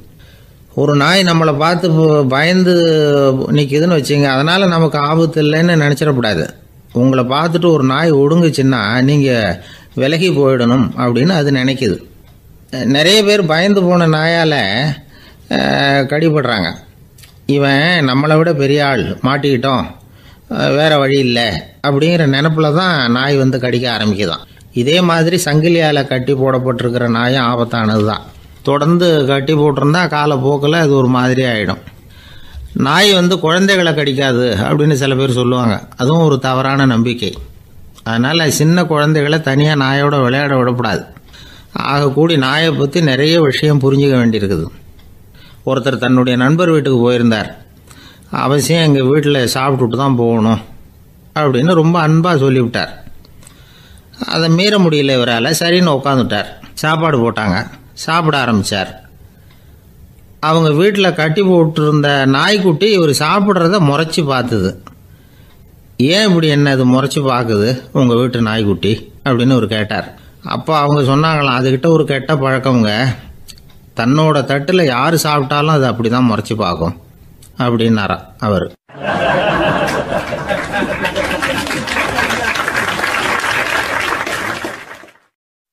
வயிறு பசிக்குதேங்கிறது சிலரோட கவலை, வயிறு பசிக்க மாட்டேங்குதே அப்படிங்கிறது சில பேரோட கவலை. ரெண்டு விதமான கவலைக்கும் வயிறு தான் காரணமாக இருக்குது. வயிறு பசிச்சதுன்னா அது இயற்கை, வயிறு பசிக்கலைன்னா அது வியாதி. ஆனால் பசியையும் நாம் பசிப்பிணி அப்படின்னு தான் சொல்லுவோம். என்ன காரணம்? வியாதியை போக்க வேண்டியது எவ்வளவு முக்கியமோ அதை விட முக்கியம் பசியை போக்க வேண்டியது. ஒரு சமுதாயத்தில் பசிப்பிணியே இருக்கக்கூடாது. அதுதான் நல்ல சமுதாயம். பசியை போக்கணும்னா சாப்பாடு போடணும், பசியின்மையை போகணும்னா வைத்தியம்தான் பண்ணணும். இது சம்பந்தமாக எவ்வளவோ ஆராய்ச்சிகள் நடக்குது. நிறைய மருந்து கண்டுபிடிச்சிருக்கிறாங்க. நம்ம உடம்புல பசியை தூண்டக்கூடிய பகுதி எது, இதை முதல்ல தெரிஞ்சுக்கணும் இல்லையா? நாம் சாப்பிட்ற ஆகாரம் செரிக்கிறதுக்கு எது காரணம் தெரியுமா? நம்ம மூளையோட பின்பகுதி தான் அதுக்கு காரணமாக இருக்குதாம். மூளையின் பின்பகுதியில் நரம்பு செல்களால் ஆன 2 வகையான ஆரக்சின்கள் தான் பசியை உண்டாகுது அப்படின்னு கண்டுபிடிச்சிருக்கிறாங்க. 2 ஆய்வாளர்கள் இதை கண்டுபிடிச்சிருக்காங்க. அவங்க 2 பேரும் டெக்சாஸ் பல்கலைக்கழகத்தில் ஹார்வர்டு ஹக்ஸ் மருத்துவ கல்வி நிலையத்தில் பணிபுரிகிறவங்களாம். உண்பது தேவைங்கிறது உணரப்படும் போது மூளையின் அந்த குறிப்பிட்ட பகுதி ஆரக்சின் அப்படிங்கிற ஹார்மோன்களை சுரக்கும். அது பசி உணர்வை தூண்டும் அப்படிங்கிறது தான் அந்த ஆய்வாளர்களின் கண்டுபிடிப்பு. இந்த ஆரக்சின் வேறு சில உயிரினங்கள்லேயும் உண்டு. இப்போ எலிகளில் கூட இது இருக்குது. அதனால் எலிகளை வச்சு இது சம்மந்தமாக ஆராய்ச்சி பண்ணாங்க. எலிகள் உடம்பில் ஆரக்சினை செலுத்தி பார்த்தாங்க. உடனே என்னாச்சு தெரியுமா? அந்த எலியெல்லாம் பசியால் துடிக்க ஆரம்பிச்சுட்டுது. எதையாவது தின்னு பசியை தீர்த்தா போதுங்கிற அளவுக்கு அந்த எலிகள்லாம் அல்லாட ஆரம்பிச்சுட்டுது. இயல்பாக சாதாரணமாக அந்த எலிகள் எவ்வளவு சாப்பிடுமோ அது மாதிரி 8 முதல் 10 மடங்கு அதிகமான ஆகாரத்தை 1 மணி நேரத்துக்குள்ளே சாப்பிட்டு தீர்த்துட்டு தான். சில எலிகளின் மூளையில் இந்த ஆரக்சின் அளவை கட்டுப்படுத்தி பார்த்துருக்குறாங்க. உடனே என்னாச்சு தெரியுமா? அதெல்லாம் சாப்பாட்டை கண்டா முகத்தை திருப்பிட்டு போக ஆரம்பிச்சுட்டு தான். அந்த எலிகளுக்கு பசி எடுக்கலையா. இந்த ஆராய்ச்சியின் அடிப்படையில் பசியை எடுக்காமல் இருக்கிற மனிதர்களுக்கும் பசியை தூண்ட முடியும் அப்படின்னு சொல்லி ஆராய்ச்சியாளர்கள் தெரிவிச்சிருக்கிறாங்க. ஆக ஆரக்சின் தான் பசிக்கு காரணம்ங்கிறது தெரிஞ்சு போச்சு. சரி, இந்த ஆரக்சின் அப்படின்னா என்ன? அது ஒரு கிரேக்க சொல். அதுக்கு பசின்னு அர்த்தம். நம்ம ஆளுங்களுக்கெல்லாம் பசியை தூண்டுறதுக்கு மருந்து தேவையில்லை, பசியை குறைக்கிறதுக்கு தான் மருந்து தேவை. ஒரு அம்மா டாக்டரை தேடி வந்தாங்களாம். டாக்டர், எங்கள் வீட்டுக்காரருக்கு திடீர்னு அகோர பசி, நிறைய சமைச்சு போடுறேன், அவ்வளவையும் சாப்பிட்டுட்டு கீழே கிடக்கிற குப்பை கூலங்களையும் எடுத்து சாப்பிட ஆரம்பிச்சுட்றார், என்னன்னு கவனித்து பாருங்கள் அப்படின்னாங்களாம். எவ்வளோ நாளாக அப்படி இருக்குதுன்னு கேட்டிருக்காரு டாக்டர். 1 வாரமாக அப்படி இருக்குதுன்னாங்களாம். இவ்வளவு நாளாக ஏன் சும்மா இருந்தீங்க? ஆரம்பத்திலே இங்கே அழைச்சிட்டு வர வேண்டியது தானே அப்படின்னாரான் டாக்டர். அது ஒன்றும் இல்லை டாக்டர், வீடு பூரா சுத்தமாகட்டுமேன்னு பார்த்துக்கிட்டு இருந்தேன் அப்படின்னாங்களாம் அந்த அம்மா.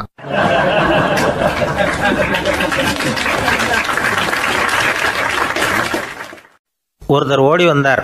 இன்னொருத்தரை பார்த்து, சார் உங்கள் சைக்கிளை ஒரு நாள் இரவல் கொடுங்களேன், பக்கத்து ஊருக்கு போயிட்டு வர வேண்டியிருக்கு அப்படின்னார். இவர் சைக்கிளை கொடுத்து பத்திரமா கொண்டுகிட்டு போங்கன்னார். சார், இதை பத்திரமா கொண்டு போகிறேன், கவலையே வேணாம், ஏன்னா இது உங்களோட சைக்கிள் அப்படின்னு நான் நினைக்கல, என்னோட சைக்கிளாக நினைக்கிறேன் அப்படின்னார். அதுக்கப்புறம் தான் இவருக்கு உண்மையாகவே பயம் வந்துட்டுது. ஏன்னா அவர் சொன்னது மாதிரி அதை தன்னோட சைக்கிளாகவே நினச்சி தள்ளிட்டு போட்டால் என்ன பண்ணுறது? எது எதை நம்முடையதாக நினைக்கணுங்கிறதுக்கு ஒரு வரையறை இருக்குது. சில பேர் ஆஃபீஸையே வீடாக நினச்சி விடுறது உண்டு. அப்படிப்பட்டவங்க கூட வீட்டை ஆஃபீஸாக நினைக்கிறதில்ல. ஏன்னா வீட்டில் இவர் ஆஃபீஸராக நடந்துக்க முடியறதில்ல. இதெல்லாம் ஒரு பக்கம் இருக்கட்டும். இப்போ விஷயத்துக்கு வருவோம். பொறியியல் மேதை டாக்டர் விஸ்வேஸ்வரய்யா இருந்தார் இல்லையா, பாரத ரத்னா விருதெல்லாம் கொடுத்தாங்களே. ஆஃபீஸ் வேலை வேறு, சொந்த வேலை வேறு அப்படிங்கிறதுக்கு ஒரு உதாரணமாக இருந்தவர் அவர். மைசூர் மகாராஜா கிட்ட திவானாக இருந்தார். அவர் ஒரு நாள் அரசாங்க வேலை காரணமாக வெளியூர் போயிருந்தார். ஹாசன்கிற ஊருக்கு பக்கத்தில் ஒரு பயண மாளிகை, அங்கே தங்கிவிட்டார். ராத்திரி அங்கே தங்கி இருந்துட்டு விடிஞ்சதும் ஊருக்கு திரும்புறதாக திட்டம். ராத்திரி தூங்கிறதுக்கு ரொம்ப நேரம் ஆகிட்டுது. ரொம்ப நேரம் வரைக்கும் அரசாங்க சம்பந்தப்பட்ட வேலைகளையே பார்த்துக்கிட்டு இருக்கிறார். அரசாங்க ஃபைல்கள் நிறைய இருந்தது. அதையெல்லாம் ஒவ்வொன்றா எடுத்தார், படித்து பார்த்தார், பரிசீலனை பண்ணார். அதில் எழுத வேண்டியதை எழுதினார், கையெழுத்து போட்டார். ஒரு வழியாக அந்த வேலையெல்லாம் முடிஞ்சுது. அதுக்கப்புறம் என்ன பண்ணார்னா, தன்னுடைய சூட்கேஸை திறந்தார். அதிலிருந்து 2 மெழுகுவத்தியை எடுத்து கொளுத்தி வச்சார். அந்த பயண மாளிகையில் அது வரைக்கும் எரிஞ்சிக்கிட்டு இருந்த மின்சார விளக்குகளை அணைச்சிட்டார். அதுக்கு பிறகு அந்த மெழுகுவத்தி வெளிச்சத்தில் சில புத்தகங்களை தொடர்ந்து படிக்க ஆரம்பிச்சிட்டார். அந்த பயண மாளிகையில் பணியாளராக இருந்தவர் இதை பார்த்துட்டு ஓடி வந்தார். மறுபடியும் மின் விளக்கு போடுறதுக்காக போனார். விஸ்வேஸ்வரய்யா அதை பார்த்துட்டு போட வேணாம்ட்டாராம். இது வரைக்கும் நான் அரசாங்க அலுவல்களை கவனிச்சிக்கிட்டு இருந்தேன், அதனால் மின் விளக்குகள் அப்போ எரிஞ்சதில் தப்பு இல்லை. இப்போ நான் புத்தகம் படிச்சுக்கிட்டு இருக்கேன், இது என்னுடைய சொந்த வேலை. இங்கே இருக்கிற மின் விளக்கு அதுக்காக ஏன் எரியணும் அப்படின்னு கேட்டாராம். இப்போ இருக்கிற சில அரசு பணியாளர்கள்கிட்ட இந்த சம்பவத்தை பேச்சோட பேச்சாக சொல்லி பார்த்தேன். அவங்களால இதை ஜீரணிக்கவே முடியல. நேர்மை தேவை தான் சார், அதுக்காக அவ்வளவு தூரத்துக்கு அது தேவையா அப்படிங்கிறாங்க. விஸ்வேஸ்வரய்யா அப்படி பண்ணினது தான் ஒரு நேர்மையாளர் அப்படின்னு இந்த உலகத்துக்கு நிரூபிக்கணுங்கிறதுக்காக இல்லை.